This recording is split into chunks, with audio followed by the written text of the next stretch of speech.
ومن الليل فتهجد به نافلة لك عسى أن يبعثك ربك مقاما محمودا।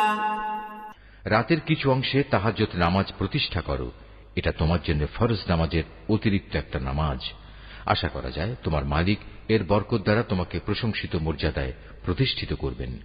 وقل رب أدخلني مدخل صدق وأخرجني مخرج صدق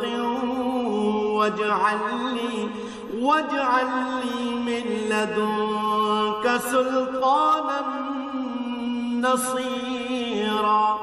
তুমি বলো, হে আমার মালিক, যেখানেই আমাকে নিয়ে যাও না কেন তুমি আমাকে সত্যের সাথে নিয়ে যাও, এবং যেখান থেকেই আমাকে বের করো না কেন সত্যের সাথেই বের করো।